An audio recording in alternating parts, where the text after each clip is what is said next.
আমার হৃদয় ভেঙে গেছে। ভারতের তামিল সিনেমার জনপ্রিয় অভিনেতা ও রাজনৈতিক দল তামিলাগা ভেট্রি কাজাগামের প্রধান থালাপতি বিজয়ের নির্বাচনী সমাবেশে পদদলিত হয়ে অন্তত ৩৬ জনের মৃত্যু হয়েছে।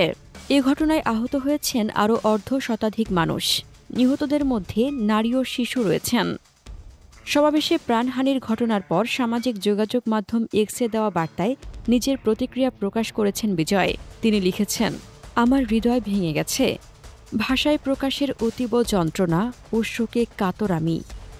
কারুরে প্রাণ হারানো আমার প্রিয় ভাই বোনদের পরিবারের প্রতি গভীর সমবেদনা জানাচ্ছি। যারা হাসপাতালে চিকিৎসাধীন আছেন তাদের দ্রুত সুস্থতা কামনা করছি। গতকাল শনিবার সন্ধ্যায় কারুর ইরোড মহাসড়কের ভেলু সামাইপোরামে বিজয়ের জনসভা অনুষ্ঠিত হয়। অনুমতি ছিল প্রায় ৩০,০০০ লোক সমাগমের, কিন্তু স্থানীয় গণমাধ্যম বলছে ৬০,০০০-এরও বেশি মানুষ সেখানে ভিড় করেন। প্রত্যক্ষদর্শীদের বর্ণনা অনুযায়ী রাত 8:45-টার দিকে বিপুল সংখ্যক মানুষ একসঙ্গে মঞ্চের দিকে ধাবিত হন বিজয়কে এক নজর দেখার জন্য। মুহূর্তেই বিশৃঙ্খলা তৈরি হয়।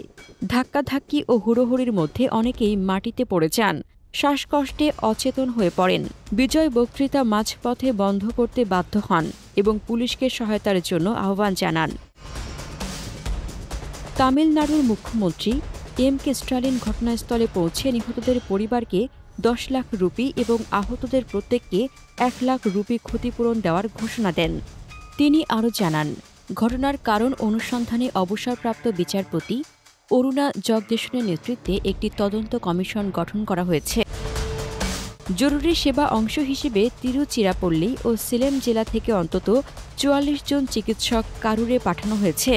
স্টালিন সাংবাদিকদের জানান, এই দুর্ঘটনায় অন্তত ৩৬ জন প্রাণ হারিয়েছেন। আহত হয়েছেন আরও ৫০ জনের বেশি। নিহতদের মধ্যে ৮ জন শিশু ও ১৬ জন নারী রয়েছেন।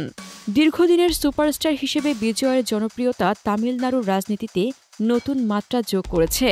২০২৪ সালে দল গঠনের পর থেকে তিনি একের পর এক জনসভায় বিপুল জনসমাগম টানছেন। তার দল টিভিকে আগামী ২০২৬ সালের রাজ্য নির্বাচনকে সামনে রেখে প্রচারণা চালাচ্ছেন। তবে এই বিশাল জনসমাগম বারবার নিরাপত্তাজনিত সমস্যার সৃষ্টি করছে। গত বছরও তার এক সমাবেশে অন্তত ৬ জনের মৃত্যুর খবর প্রকাশিত হয়েছিল।